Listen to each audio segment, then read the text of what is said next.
We'll get started in a few minutes.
All right, it is 6:05, so we want to be judicious with everyone's time. In case you weren't here last week, my name is Jake Connor. I am the Walton County Family and Consumer Sciences agent. Last week, we talked about child-proofing your home. Today, we will be going over sort of the bulk of the home maintenance checklist. So we have a ton of information to go over, but if folks have any questions, please either raise your hand, drop something in the chat. I will be more than happy to try and answer as many questions as possible. If we have time at the end, I would love to discuss how to make your home safer for folks who are of a more advanced age. I don't have some prepared slides for that, but I do have some material that I'd like to go over that would be hopefully very helpful. So our agenda for today's meeting, if everyone is having any issues viewing the slides, please let me know. We did have a few technical difficulties last week, so I want to make sure we get those ironed out. So our agenda, I wanted to talk about why is home maintenance important. We're going to touch briefly on the frequency with which much of this shall be completed. Then we will go room by room, which is how the checklist is organized. We will end on a discussion about radon and its harms to you, potentially you and your family. And finally, we should have some time for questions. And if we run out of time, then I'll be more than happy to stay after and answer questions that any folks may have. Now, If you are coming from either living with family or you're coming from a situation where you were a rental and then either a single family home or an apartment, much of this maintenance was probably either completed by them and then charged you through rent or possibly neglected. However, when this is your property, we want you to understand that this type of maintenance, some of it may seem confusing or frivolous, but the main reasons that we're talking about this is number one, we want you to keep your family safe. A lot of these things, it may be security threats, it may be mold, maybe pests. They can all cause harm to your family in one way or another. So ensuring their safety is, of course, our number one priority. Additionally, performing maintenance is one of those things that is going to cost you a little bit up front. However, it will end up saving you money, both in the short term and the long term. A lot of these will, such as, on your water bill and power bill, that sort of monthly expense will save you. And then additionally, doing a little bit of maintenance can prevent long-term damage that would cost you more money in the long run. We could talk a little bit more about each of those as they come up throughout the presentation. So for the frequency of maintenance, almost everything in this list is encouraged to be done twice a year, sort of around the springtime and around the fall. If it's not recommended at those times, it will either be noted on the slide or I will tell you what the different frequency for that maintenance is. So keep that in mind that we're recommending that a lot of this be done twice a year. Much of this is what we either inspecting or checking or looking at. So you'll probably end up doing it multiple times. If we're talking about the shower, you're going to probably do that every single day. So think about how some of these tasks can be done when you're completing other tasks throughout the day. All right, we will first begin with the exterior of your home. So we want to inspect wood framing for signs of pests. So signs of pests include, crimpled paint, rippled paint, as you see on the picture on the far right, the window seal starting to rot or pieces of wood sort of laying on the ground next to it. These are all examples of wood destroying insects or other pests that are tearing it up. This could be rats, bats, roaches, termites, squirrels, mice, or other pests. Oftentimes, you may need to contact a professional to treat this. We always encourage doing that more promptly because the less damage that occurs before you get rid of the pests, the cheaper any type of repairs will be. Siding, always make sure you're checking your siding and trim for any loose pieces, chipped or peeling parts. As you can see, this picture is on the left-hand side is zoomed in so you can see exactly what we're talking about. So it might be the kind of thing you have to walk all the way around your home in order to be able to see that, there actually was something wrong. These types of holes like the one on the right, if you don't actively go check for it, can very easily fall under the radar. And then I decided not to put a picture of chipped paint because everyone knows what chipped paint looks like, but be on the lookout for those kinds of things and then paint over or replace the pieces that need to be taken care of. All right, so make sure you check for decaying or damaged trim along windows and doors. This is very, very common. It may not be as severe as one of the pictures, but I decided to also put a more subtle example of something that maybe it just needs to be recaulked over as an example of, it may be large damage, it may be small damage, but just making sure you're paying attention to those things. These are the type of things where solving it quickly will save you money in the short term because it's going to improve the energy efficiency of your home, and it'll save you money in the long term by then not having to repair it at a later time and even worse damage. Make sure you're checking your foundation and any other masonry, so bricks for cracks, as you can see on the slide here. Foundations are one of those things that sort of scale exponentially the more damage occurs. So making sure that you are repairing or contact a professional to handle those repairs as soon as possible. Check for signs of leaks around the home. That can be either mold on the side of the home. You can see erosion where the water has carried soil or sediment away, or water stains that are left behind from water that was previously there. think about those things as you're sort of walking around your home doing your inspections as well. All right. Next, we will go on to yards, not my area of expertise, but if you've got a home and you've got a yard. So make sure you always are removing any dead plants from around your home, as well as any tree branches that overhang your roof.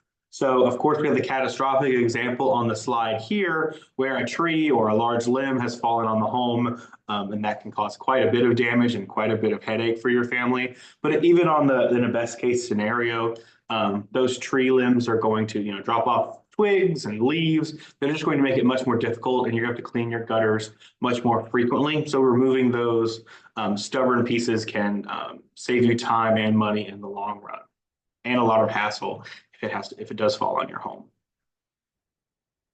If you have a fence or any type of deck features, make sure you're inspecting them for wood rot. You can see on the top picture, that's sort of the beginning stages where it's just a little bit worn through. And then on the bottom, a much more severe case that's going to take a lot more, remediation in order to fix.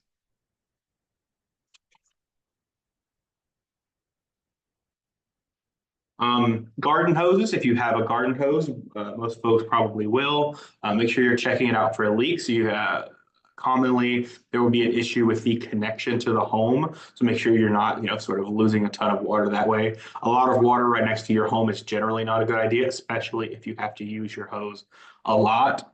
And then if you have an issue in the middle of your hose, you could cut that issue out and sort of shorten the hose with a repair kit, or you could totally replace the hose if you weren't comfortable doing that kind of repair. But both of those are going to be examples where you're losing money by wasting water. And in the example of the leaky faucet, it could be also damaging the foundation of your home. When it's wintertime, make sure you're draining those faucets and hoses before winter comes. Of course, ice if ice forms inside the faucet or the hose, that could cause damage. You've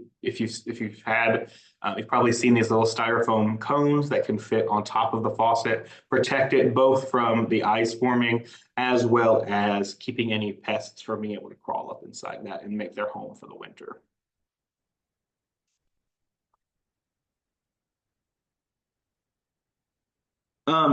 You want to consider having your main sewer line cleaned. I decided on this graphic because you can see sort of what is your responsibility versus what is the city's responsibility. So you may have to have a professional come out and clean your main sewer line. This would be especially important if you have large and mature trees on your property that could potentially be adding to the contamination that it has to deal with. And then, of course, once it gets under the street, then that is no longer your responsibility, but it is certainly something to keep in mind. All right, well, moving along quite swiftly onto walls and windows. So this is a picture of a window well. Some of them may be significantly deeper than this one. This is a very, very shallow window well, but if you have these, you will need to keep them clean around the exterior home and make sure they are properly draining, similar to what we were talking about with faucets. You don't want any water collecting near the foundation of your home. So if you have windows that are on ground level or for a basement, make sure that they are well clear and have proper drainage as well, and keeping them cleaned regularly. Always check your weather stripping and caulk around your windows. We'll talk about recaulking a little bit more later on down the road. So I picked a picture of a gentleman installing some weather stripping, the little black strips located around windows. Make sure that that is not cracked, missing, broken, damaged by pests, or damaged in any other way. Always look for leaks and repair as needed. And then recaulk if necessary. Repair or replace damaged or broken windows. So of course, this is a safety hazard, especially if you have children, and broken glass can be very dangerous. It is an energy efficiency nightmare. You're losing all of the heating and cooling from your home out into the world. We would caution you to get those fixed promptly. I would encourage you to contact your Windows manufacturer. Oftentimes, you don't have to have a total window replacement. They may be able to save certain parts like the frame, so you don't have to replace the entire piece. But if it's very damaged, then that may be a possibility as well. Inspect home interior walls for termites. So these are three different signs of termites. So on the left, you can see it just what appears to be like fine soot or dirt on the ground, very subtle, possibly the first sign. In the center picture, you can see the person pointing at what looks like sort of dirt uh, caked into the corners. I believe these are called termite tunnels, and it's how they get around inside once they've sort of found something that they want to eat. That is a dangerous sign as well. And then, of course, if you have very soft, porous wood that is, filled with all kinds of holes, then it could be very likely that it's termite damage from that as well. If you need termite treatment, if you're finding termites inside your home, if you're finding signs of termites, we would encourage you to contact a certified termite professional to come and treat your home and prevent that from happening. Make sure you're checking the operation of your windows and doors. Windows, make sure that the screen is present and it's functional, it's not falling out. Make sure the window is able to be opened normally in its intended manner. Doors, generally what you might have to do is lubricate them or repair them. Usually the lubrication is applied through the hinge pin that the individual is pointing at on the slide. On swiftly to the roof and the attic. So with the roof, you always want to make sure you're keeping those gutters clean. That is going to improve water's ability to move away from your home. And then located on the picture of the slide is a downspout. You may need to clean your gutters more frequently than 2 times per year and your downspouts if you live in an area with a lot of woods or lots of very large leaves that are constantly getting stuck. So you kind of have to pay attention to how frequently it's needed in your home. And then with these downspouts, you need to make sure that they are, when it's raining, go outside and make sure that it is discharging water at least 2 to 3 feet away from your home. In this picture, you can see they've installed a device underneath the downspout to make sure that that water is getting a satisfactory distance away. Those things are relatively cheap compared to the cost of having to repair the foundation of your home because there's water damage underneath it. All right, so you want to check flashing around chimneys, plumbing vents, skylights, and any other joints to ensure it is securely fashioned. So the red circle on the screen around those sort of gray stair-stepping pieces of material, that is what is known as flashing. And so if you're up there cleaning the gutter, it's probably a good time to go ahead and make sure that that is securely attached and keeping all of your air conditioning or heat located firmly inside of your home. Again, that's going to improve your energy efficiency and keep pests out as well.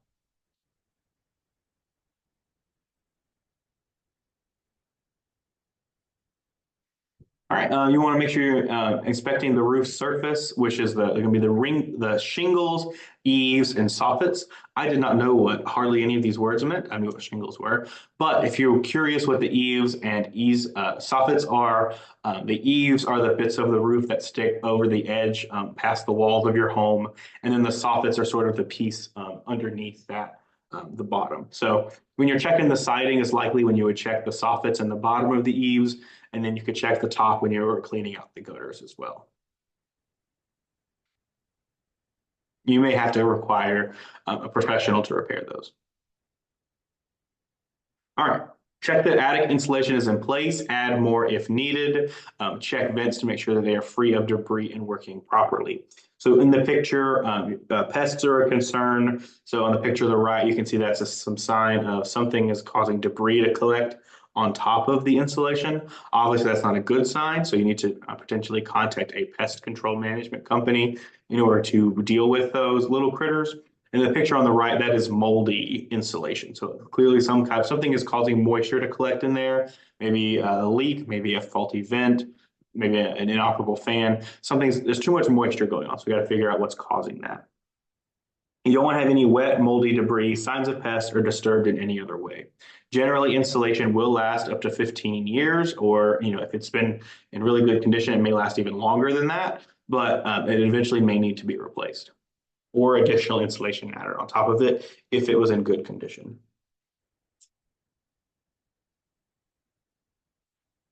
Want to check for any signs of leaks. So leaks would maybe the previous water damage, that's just the picture on the right, or active water leaking, such as the picture on the left, and then active water leaking, such as the picture on the right. I want to inspect our attic for signs of rodents, bats, roaches, termites, and any other pests. We encourage you to treat as needed.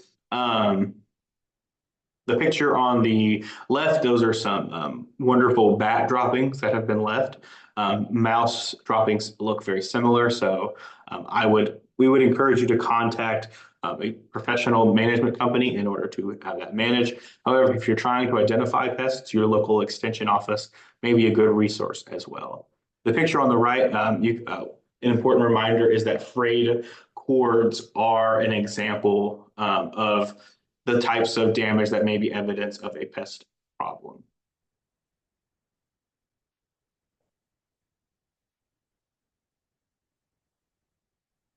Want to make sure you're checking ductwork connections to make sure that fans exhaust to the outdoors. I put the picture on the left on the screen because it is possible that ducts may need to be cleaned. However, that is generally quite uncommon. I have seen on my personal social media a large uptick in sort of duct cleaning professionals. They don't generally need to be cleaned particularly often unless you're having some other issue inside your home. So, unless you're really, really having a big problem and you can't figure it out anywhere else, usually the duct is not the problem. It's usually what is supposed to be pushing that air through the duct. So we would consider checking that out as first. And then the picture on the right shows you an improperly installed bathroom vent. So that if you have those exhausts, they need to be going all the way up through the roof. They need to be properly sealed so that it's leaving, the exhaust is leaving the home. And you see this quite frequently where they are either stopped just short or they're improperly sealed, or something has chewed through it and caused what was once a properly sealed duct to then no longer be sealing correctly. All right, we are making great progress.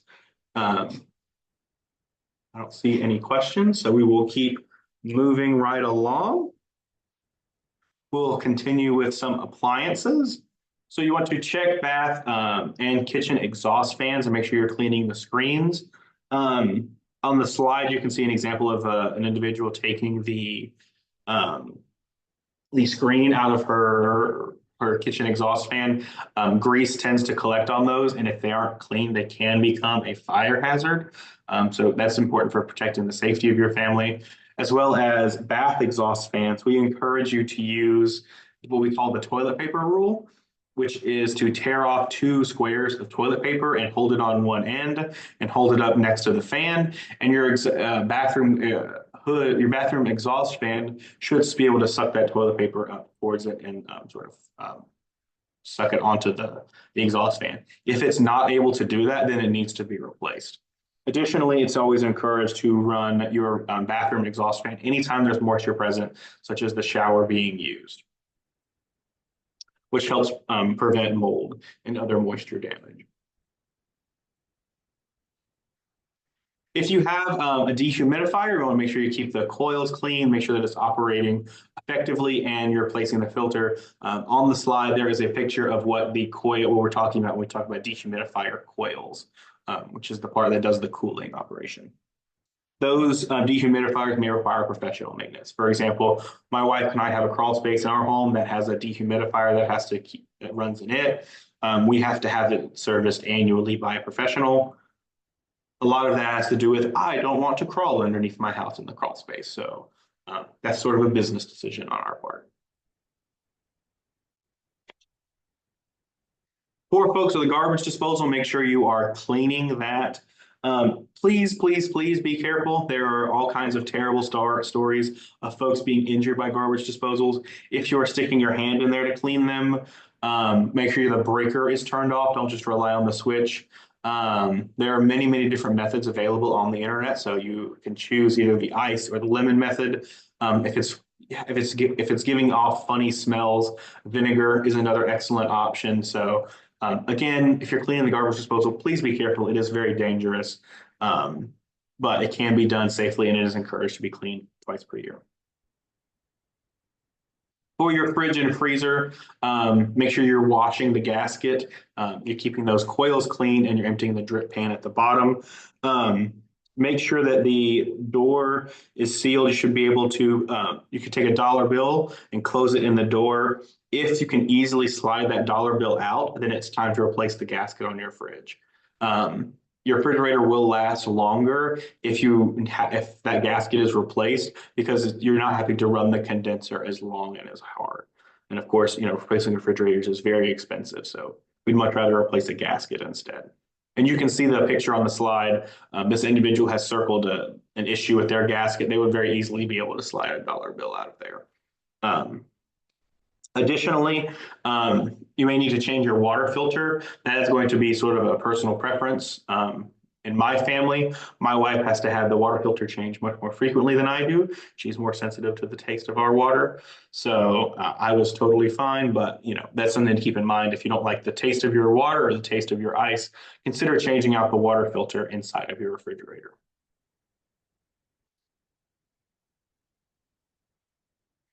Clean your washing machine water inlets and check the hoses. You can see a picture on the slide. It's a very subtle crack in between those corrugated pieces of water. You can very easily see how, if you're not intentionally checking that piece of equipment, you could very easily miss that it was damaged and increasing the amount of moisture in an environment, potentially leading to water damage and mold. So that is why that's really important to be intentional about checking that. Replace your tubes. Even if it looks like a small problem, we would just encourage you to go ahead and replace those tubes. It's going to cause you much less headache in the future. Vacuum your clothes, dryer, lint ducts and any surrounding area. So the sort of piece of metal that extends from your dryer to the outside, make sure it is free of lint, and make sure that the outside receptacle is free of lint as well. Make sure you clean your lint filter every single time you use your dryer. Make sure everyone in your family knows that they need to clean the dryer lint filter every single time the dryer is used. That could be a fire hazard if that builds up.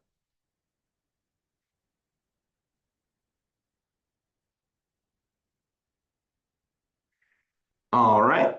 So if your home is on a septic tank rather than attached to municipal water, you will need to pump it approximately every 3 to 7 years. That will depend on the size of your family. If you have a garbage disposal, it will require even more pumping. If you start to notice any funny smells outside your home, it may be time to contact a professional to have that done. We would highly encourage you to hire a professional to pump your septic tank. We want to be sure we're checking our toilets and their tanks and look for signs of leaks and repair. You can see there's 3 different seals around the toilet. Any 3 of those can leak. All of those can usually be replaced at home with minimal tools, so it's not the kind of thing that you would have to hire a plumber for. You don't want to damage either your toilet or the flooring underneath it with it constantly leaking water all over the place. And then, of course, you'd be losing money because you're having to pay for all that water that's leaking. You want to check and repair any faucets, including your tub and shower. If you think it's fully closed and it's still dripping, then that is not the normal operation. It may be as simple as you have to tighten a screw or a bolt that has come loose over time. The entire faucet may need to be replaced, but that will save you money in the long run because it will continue to get worse. It will not get better. So make sure you're paying attention to those kinds of issues as well.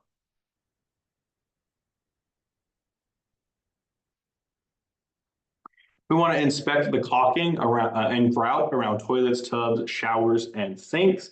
As you can see on the slide, it can be a very subtle crack in that caulk, but that even that small crack means that it is no longer effectively keeping moisture out of the interior walls, which can lead to water damage and mold. So we would be encouraged to, if at all possible, scrape that caulk out and re-caulk that with fresh sealant. Again, make sure you're checking the windows where caulk is present as well.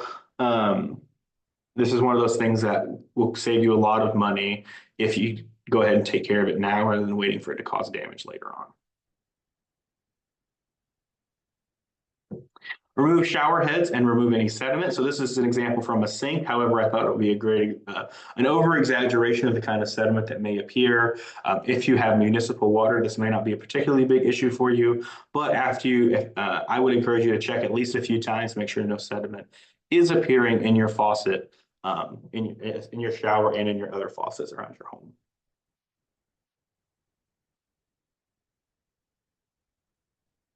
Again, if you live on municipal water, this may not be an issue. However, for folks with well water or folks who are especially sensitive to hard water and choosing to soften it, make sure you're checking any water purification or water softening equipment. Always follow the manufacturer directions and replace the filters for those items as needed. Inspect the water heater for leaks, corrosion, and make sure they are working in proper ways. You may choose to have your water heater serviced by a plumber. That's a very reasonable decision to make. If you have a gas hot water heater, make sure you're checking the flue assembly twice per year. Later on in this course, we will have an entire class dedicated to hot water heaters and plumbing issues for folks. So we have more information coming, but we wanted to make sure we encourage folks to inspect those equipment.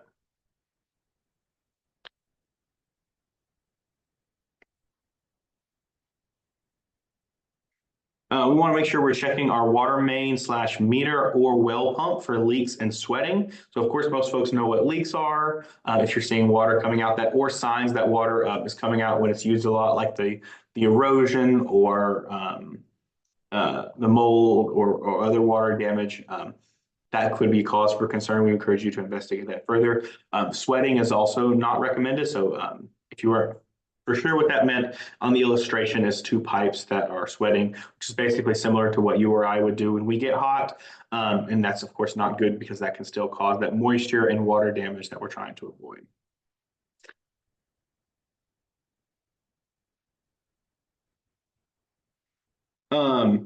In the basement, we want to make sure we are checking for any frayed cords or wires so we don't tend to go in areas like basements, crawl spaces, and attics particularly frequently. So it's important that we are at least making an effort a couple times a year to make sure that there are no damaged cords. Remember from we said earlier, these could be signs of pests like mice. These also present a fire hazard. So anytime we find anything like that, we are getting that repaired promptly. And of course, anytime you're dealing with electricity, please don't be afraid to contact a professional electrician to come and handle that situation for you. Electricity is very dangerous, and we would not want anyone to work with something they are uncomfortable with. Make sure you're cleaning light fixtures, both interior and exterior. This can be harmful to your family's health, so of course we want to make sure they're clean as a whistle.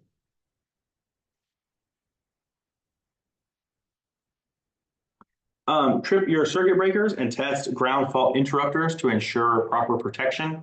You may have heard of GFCI outlets, which stands for ground fault interrupters, typically located around areas of water, such as the kitchen and bathroom. They will often have a test button located right on them, so you could plug in a device and then push that test button to make sure that it is working properly. That's going to be there to keep your family safe in case water accidentally contacted whatever that outlet or the device it was powering. And rather than creating a short circuit, it's going to automatically flip and keep your family safe. So making sure that those are working properly, regularly, and replacing them if they no longer are working in safe working condition. Inspect any indoor and outdoor outlets to ensure that they are in safe working condition. As you can see with this outlet, it has seen better days. So we want to go ahead and replace that with an option that is going to fit our needs. Again, with electricity, if you're concerned that an issue may be dangerous to you, is something you're not comfortable with, please feel free to contact a professional electrician. All right, we'll go over some heating and cooling information.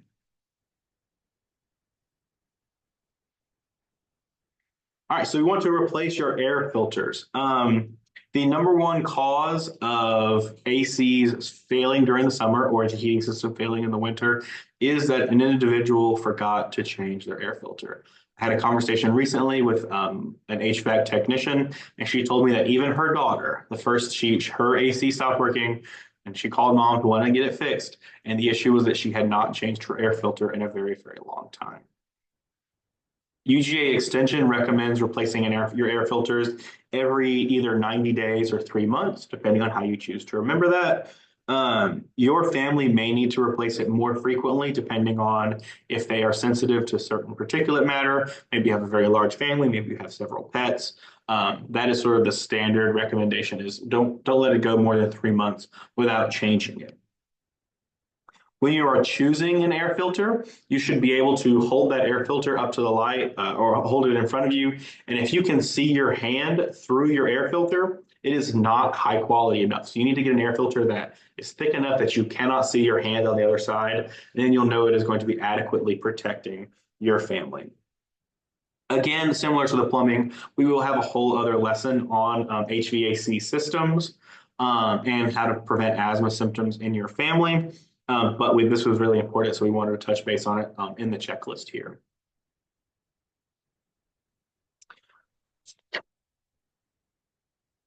Make sure we are dusting off our ceiling fan blades. As you can see on this picture, they can be very grody and collect dust very quickly. The glass fixture or lighting fixture can get dust on them as well. So make sure you're taking care of that as well.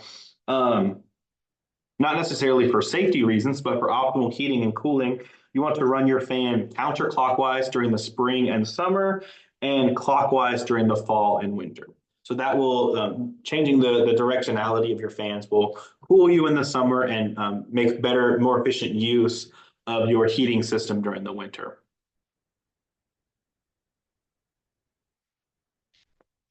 Hire a professional to tune up your heating and cooling system.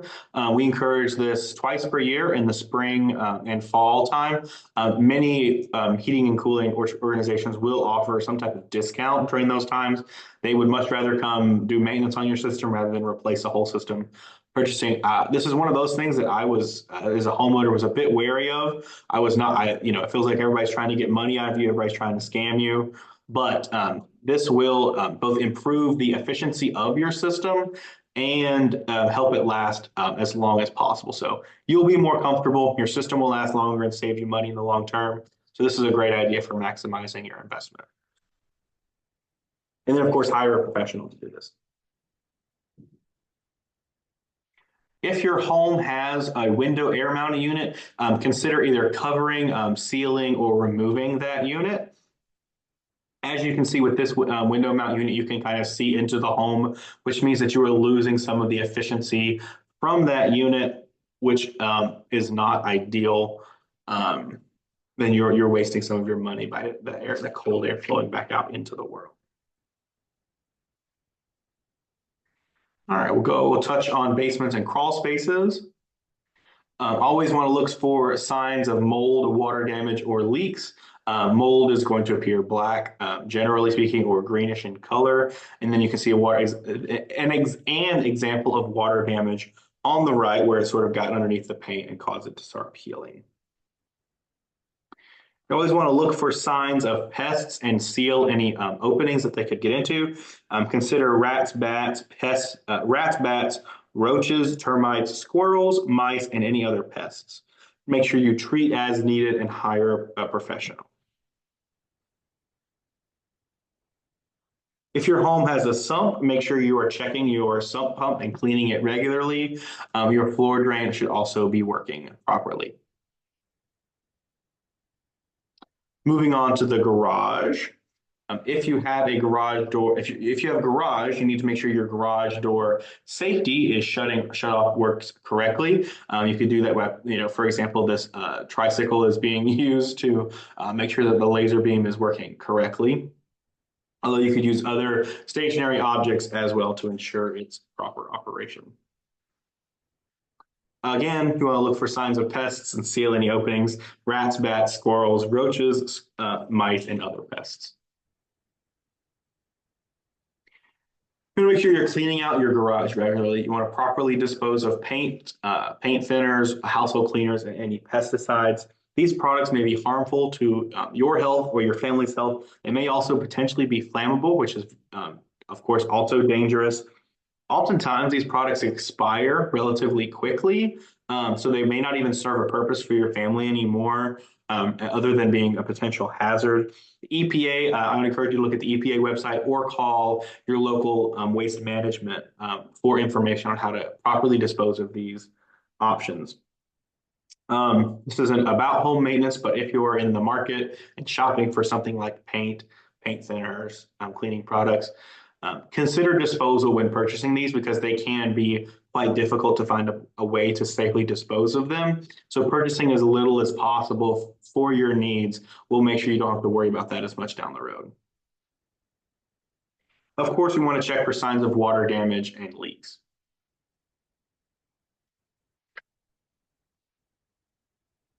We want to get our lawnmower serviced. You only need to do that once per year, generally before the first time you cut the lawn for the season. Things like changing the oil and sharpening the blades and any other regular maintenance that needs to be carried out will protect your investment and additionally make it easier to mow your lawn.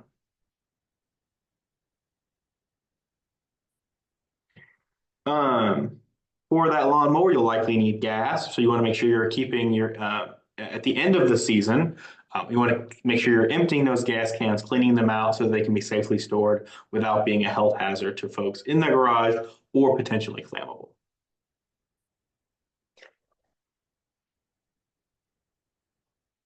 Clean and store garden tools after any fall yard work is completed. This will keep those tools ready to go for the next season, so you don't have to worry about them being damaged by dirt or water left on them over the winter. If you have any cracks or gaps in your driveway or walkway, you want to make sure you're repairing those. They can be a trip hazard for you or your family. Cracks also tend to expand over the heat of the summer, which would then make the repairs cost even more to replace. So make sure you're repairing them as soon as they emerge.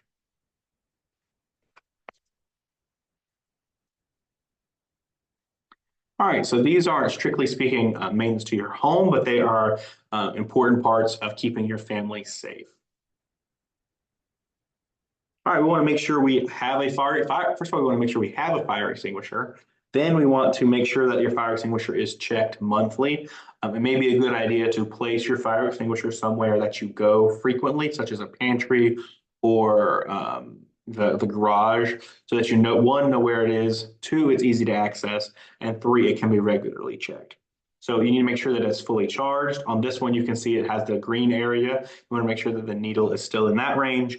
You want to make sure the pin is still properly inserted, which is the metal piece under the yellow tag. And then you want to make sure that it is also not expired. Fire extinguishers do expire, so making sure that it is still in date is important as well. As we said last week, it's always important to make sure you're changing the batteries in your smoke detectors and carbon monoxide, smoke alarms and carbon monoxide detectors. Those may be the same device in your home. They may be separate devices. So ensure that they are in full working order and test them monthly. We encourage you to review your home's evacuation plan at least once per year. Something may have changed outside your home, your meeting place. If it was a tree, the tree may have gotten chopped down. Your neighbor, you may have planned to meet in a neighbor's yard, that neighbor may have moved. So make sure that your evacuation plan is still, nothing has changed with it. And if you have, especially young children, make sure they are aware of what the evacuation plan is, should everyone need to leave the home. If you have a multi-floor home, make sure that you have escape ladders available, and those escape ladders are available and in working condition. Update your home's other emergency plans. This was a fun graphic I found from Wisconsin Extension. You may need to think about what will happen during a tornado, what will happen during a fire. Hurricane Helene recently came through and caused devastation for so many families. This may be the time to think about what would you do if something like that happened to your family, and how could you guys respond? It's better to plan ahead. That way you're not rushing in a situation. You could just take the plan out that was already made and move forward with what's best to do. If you have questions about preparing your family for a natural disaster, we encourage you to contact your local extension office. If your family has receives their water from a well, make sure you are testing it according to the CDC recommendations. There are many scams out there around well water and well testing. So, UGA Extension, we offer well water testing. We would encourage you, if you choose not to come to us for that, go to a different reputable source for your well water testing, because it is very important, but there are many bad actors in that space as well.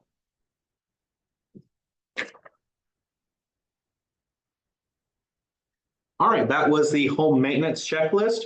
We will be sending that out. The last item on that list is testing for radon.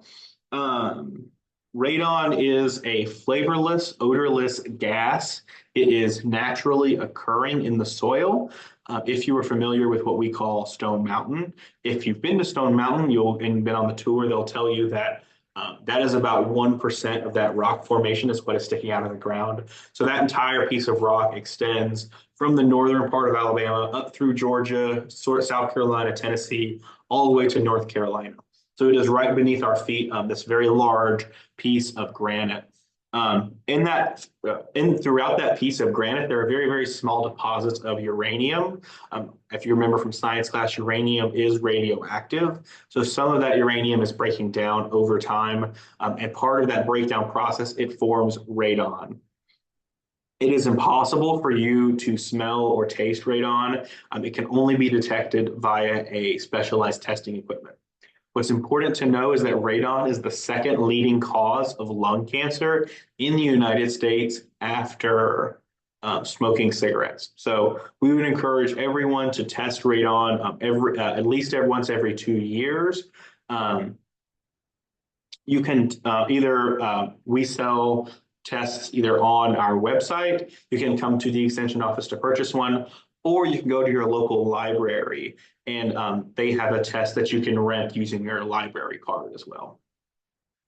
The important thing to know about radon, you can successfully mitigate for radon. So if the test does come back high, you can successfully mitigate for it using what we call sub-slab depressurization. On the graph, you can see it's sort of you're putting a hole in the bottom of the foundation and moving building a pipe that goes from underneath the foundation to above your home, and then moving that air and thus the radon gas from under your home up to above your home and safely depositing it into the air, therefore keeping your family safe. It's not cheap. It can cost usually around $1,200 to $1,500 if you don't have to insulate, if you don't have to encapsulate your crawl space.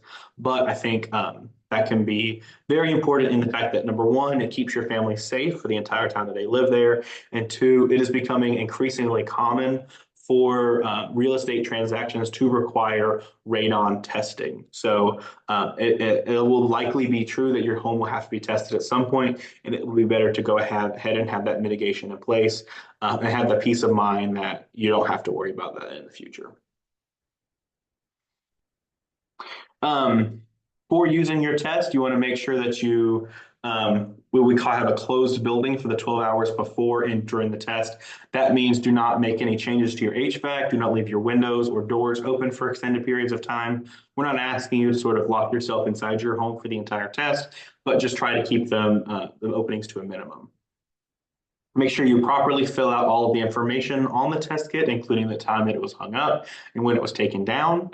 Make sure that it is between 2 and 6 feet off the ground. Many folks will use the cords on their blinds. You never want to have it in an area that has a lot of moisture. So bathrooms, kitchens, laundry rooms are off limits. You don't want to have it in a room with a fan. You also want to make sure it is on the lowest occupied floor of your home. So for folks who maybe have an unfinished basement that they only use for storage, for example, their lawnmower or their Christmas tree, that would not be considered an occupied floor.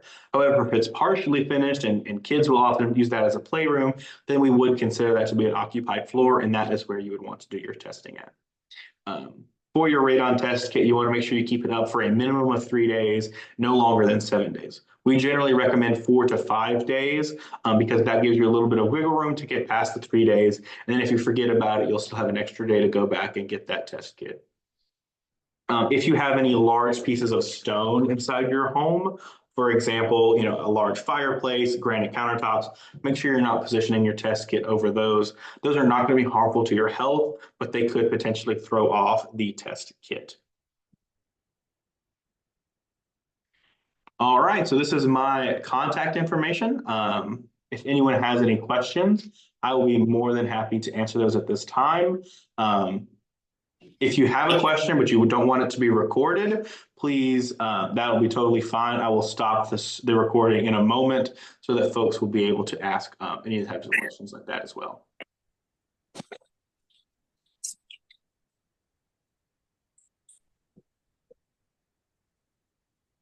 All right, I will go ahead and end the recording.